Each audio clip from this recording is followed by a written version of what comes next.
Asia का सबसे बड़ा फोर्ट जहाँ एंट्री पे गाइड्स का डर, पर हिस्ट्री इतनी स्ट्रॉन्ग कि गूज़बम्स आ जाए। और अंदर वो जगह जहाँ हजारों ने अपनी जान दे दी थी। उसी दिन समझा राजस्थान सिर्फ खूबसूरत नहीं, बहादुर भी है। इस एपिसोड में guide chase, unexpected Maharashtrian connections और एक फोर्ट जो आपको हिस्ट्री सुनाता नहीं, महसूस कराता है। ये त्याग और बलिदान की धरती है। उदयपुर के 6-7 दिन काफी थे। सक्सेसफुली उदयपुर की ट्रिप कंप्लीट करने के बाद हम लोग चांदपुर से निकल रहे हैं, पर एक्साइटमेंट अभी पीक पे था और चित्तौड़गढ़ सिर्फ 2.5 घंटे दूर। बैग्स पैक कर ली थी, मीरा का टिफिन भी रेडी था और हम निकल पड़े। चित्तौड़गढ़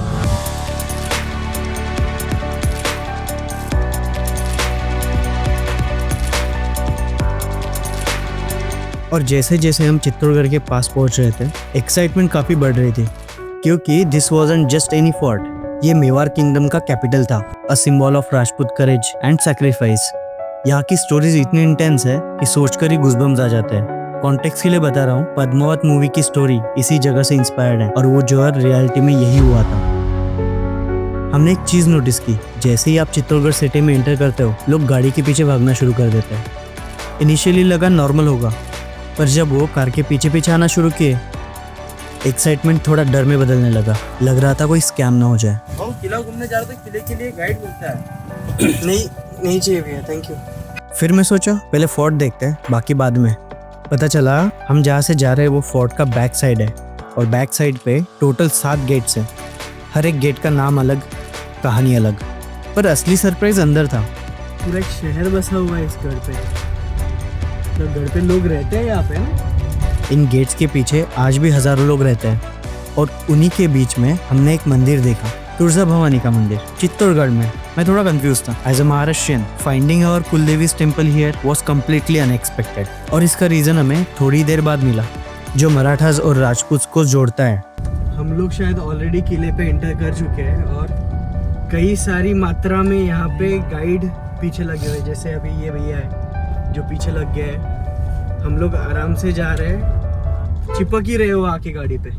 फाइनली हम एक क्राउडेड पॉइंट पे पहुंचे, जहाँ एक ऑफिशियल लुकिंग बूथ था, जहाँ मिलता है एंट्री पासेस और गवर्नमेंट अप्रूव्ड गाइड्स भी। हमने तुरंत एक गाइड ले लिया। तो भैया हमें दिखाने वाले फोर्ट, और गाइड के यहाँ पे 200 रुपये हमसे लिए गए। और I must say it was the best decision of our trip. The sense of relief was huge. तो ये है सबसे पहला पॉइंट, जहाँ पे टिकट घर जो आगे है वहाँ से ही अपोजिट में आते हो। तो यहाँ पे proper panoramic view of the city. कहते हैं ये बहुत बड़े से 700-800 एकड़ में बना हुआ फोर्ट है, जिसके एक साइड में अभी पूरी जनता रहती है। कुछ भाग में ही किला है और दूसरा भाग है फॉरेस्ट वालों का। तो एक एक चीज़ें वो हमें बताते जाएंगे, और वैसे वैसे मैं आपको बताते जाऊँगा। बाकी चलते हैं आगे। एक पॉइंट हो गया। ये सर आज किला घूम रहे हैं, चित्तौड़गढ़ का किला घूम रहे हैं, जो महाराणा प्रताप की तप भूमि है, उसको विजिट करने के लिए आए हैं। ये त्याग और बलिदान की धरती है। गढ़ में गढ़ चित्तौड़गढ़, बाकी सब गढ़ैया है। झरना जरे गोमुख भरे, निर्भय नाग की ठोर, करोड़ करोड़ तपस्या करे, जत पावे गढ़ में गढ़ चित्तौड़। धन्यवाद जी। और इसी के साथ हमारा असली जर्नी शुरू हुआ, इस 700 एकड़ में फैले हुए चित्तौड़गढ़ फोर्ट का। हम अपनी गाड़ी में और गाइड अपने बाइक पे। अब यहाँ से हर मोड़ पे एक नई कहानी। पहला स्टॉप है विजय स्तंभ। ये 9 मंजिल का टावर 15th सेंचुरी में महाराणा कुंभा ने बनवाया था, अपनी 2 बड़ी जीत की खुशी में। ये टावर भगवान विष्णु को डेडिकेट किया गया है। इसके कार्विंग्स इतने डिटेल्ड है, लगता है हर एक इंच में एक अलग कहानी है। कहते उस टाइम के 90 लाख रुपए लगे थे। इंटरेस्टिंगली ये विजय स्तंभ राजस्थान पुलिस के लोगों में भी यूज किया है। नेक्स्ट हम आए समाधेश्वर महादेव मंदिर, एक मास्टरपीस।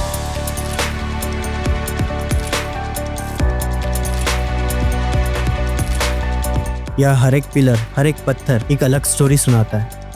मेन अट्रैक्शन था राइट साइड वाला नंदी मंडप। चारों पिलर्स पे क्रेजी डिटेल कार्विंग्स, और आगे ही है एक beautiful Gomukh Kund. But the biggest surprise, मंदिर के अंदर एक बुक स्टॉल दिखा, जहाँ महाराणा प्रताप की बुक्स के साथ साथ छत्रपति शिवाजी महाराज की भी बुक्स थी। अब कंफ्यूजन नहीं, क्यूरियोसिटी बढ़ रही थी। तभी गाइड भैया ने कंफर्म किया कि यहाँ छत्रपति शिवाजी महाराज को बहुत मानता है। And now it all made sense. इसीलिए वो किले के अंदर तुळजा भवानी का मंदिर के बाहर हम एक खूबसूरत गार्डन में खड़े थे, उसको एडमायर कर ही रहे थे। तभी गाइड ने वो जगह दिखाई, और जो बताया उसे सुनकर हम दंग रह गए।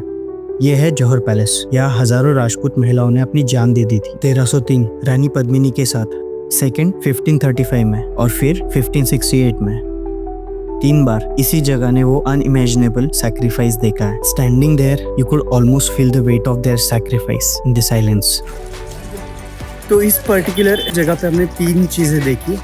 एक था विजय स्तंभ, दूसरा था जहाँ पे 3 अलग अलग टाइम पे 3 अलग अलग रानियों ने बहुत सारी लेडीज के साथ जौहर किया था, वो जगह। तीसरा था एक सुंदर सा मंदिर जिसमें 3 भगवान एक साथ बैठे हैं, ब्रह्मा, विष्णु और महेश, जो 9 फीट टॉल उनका मूर्ति है। तो अंदर फोटोग्राफी अलाउड नहीं थी तो वो हमने की नहीं। लेकिन इंटरेस्टिंगली यहाँ पे बुक्स जो मिल रहे हैं ना, वो महाराणा प्रताप के साथ साथ छत्रपति शिवाजी महाराज के भी मिल रहे हैं। तो दैट वाज रियली इंटरेस्टिंग। और जब ये रेफर कर रहे हैं कि ये क्यों डिस्ट्रॉय कर दिया गया, क्योंकि ये लोग झुके नहीं, तब वो मराठाओं का भी रेफरेंस दे रहे हैं। I think that is really good कि सबको वो हिस्ट्री पता है। अब मूड लाइट करने के लिए मैं गाइड भैया की बाइक पे बैठ गया, आगे प्लेसेस जो एक्सप्लोर करने थे।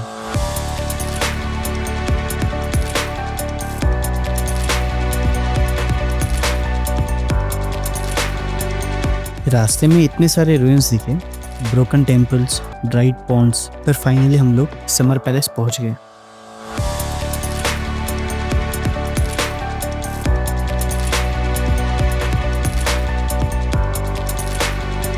एक पानी में बना हुआ स्टैंड अलोन बिल्डिंग जिसकी बहुत सारी स्टोरीज है। हर एक स्टोरी कुछ अलग बात बताती है।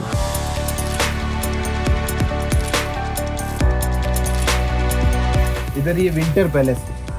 विंटर पैलेस की हालत काफ़ी ख़राब थी, but the history was still alive in every broken wall, जो हमारे गाइड ने पूरी तरीके से बताई। पता पड़ा इसे मीरा का महल भी बोलते हैं। शक्ति में आते महाराणा प्रताप, भक्ति में मीराबाई, जो कि उनका महल भी ये था, बहुत बड़ा महल है जो तोड़ दिया। तो समर पैलेस देखने के बाद अभी हमने विंटर पैलेस भी देख लिया। समर पैलेस के पास में वो सारी स्टोरी है जब खिलजी आया था और उसने डिमांड करी थी राजा से कि उसको रानी को देखना है।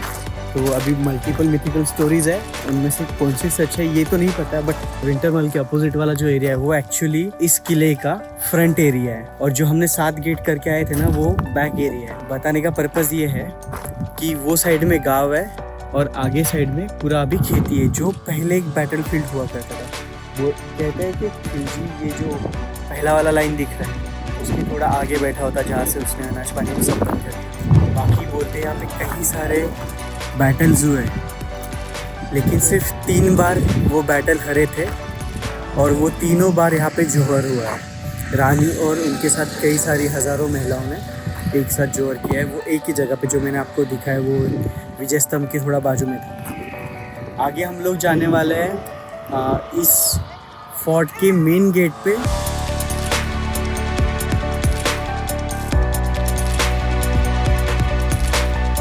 बैटलफील्ड के व्यू के थोड़ा आगे जाते हैं तो एक मेन गेट दिखता है जिसको सूरज पोल बोलते हैं, द सन गेट। बहुत ज़्यादा मेजेस्टिक है।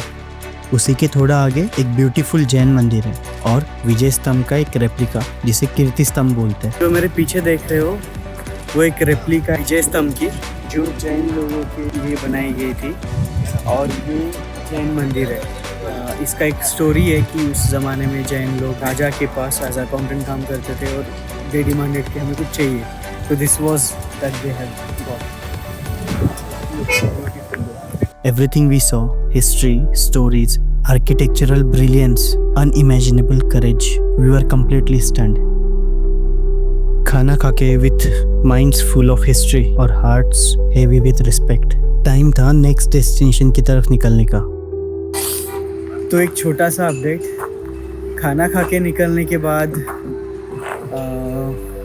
हमने स्ट्रेट 175 किलोमीटर्स कर लिया है और अभी हम लोग हैं अजमेर के आउटर साइड पे, जहाँ से हम लोग जाने वाले हैं अपने स्टे पे, जो होने वाला है पुष्कर में।